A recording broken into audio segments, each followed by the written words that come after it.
জামুগুৰিহাটৰ মৰিখুটি খকন বস্তিত আজি পশ্চিম নদুৱাৰ সত্ৰ মহাসভাৰ সৌজন্যত শ্ৰী শ্ৰী কুৱামৰা সত্ৰত দিনজোৰা কাৰ্যসূচীৰে বাৰ্ষিক পালনাম ভাগি অনুষ্ঠিত হয়। কলিয়াবৰ জামুগুৰিৰ সত্ৰাধিকাৰ শ্ৰী কমল গোস্বামীৰ উপস্থিতিত ভিন্ন প্ৰান্তৰ ভক্তপ্ৰাণ ৰাইজে অংশগ্ৰহণ কৰে।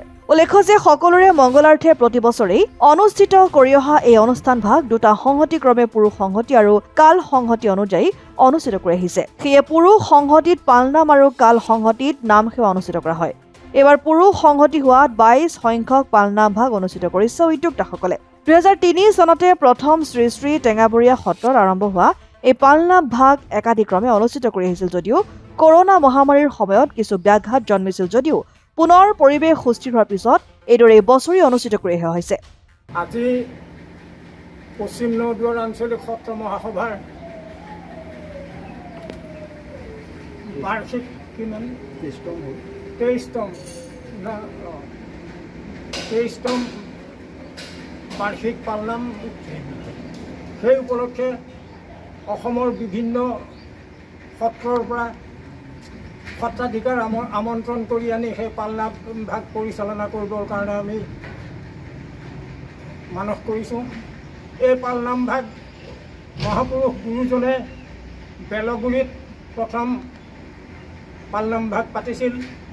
তেখেতৰ একান্ত শিষ্য মাধৱদেৱ পুৰুষক উভতাই পাবৰ কাৰণে এই পালনাম ভাগ সকামী নাম। গতিকে আমিও পশ্চিম নদুৱাৰ আঞ্চলিকৰ সমূহ সত্ৰ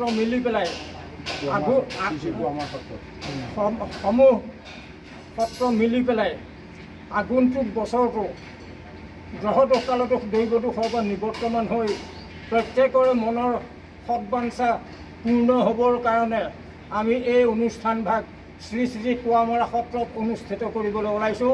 গতিকে আমি ইয়াৰ দ্বাৰা ইয়াকে ক'ব বিচাৰিছোঁ যে আমাৰ দুটা সংহতি আছে, পুৰুষ সংহতি আৰু কাল সংহতি।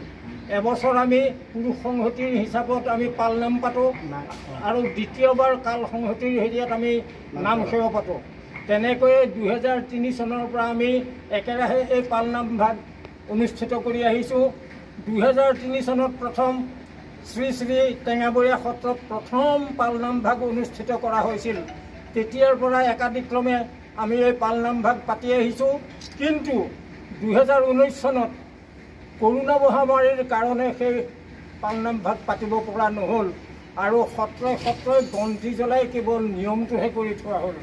জামুগুৰিহাটৰ পৰা ৰাতুল হাজৰিকাৰ ৰিপৰ্ট, অসম আদিত্য।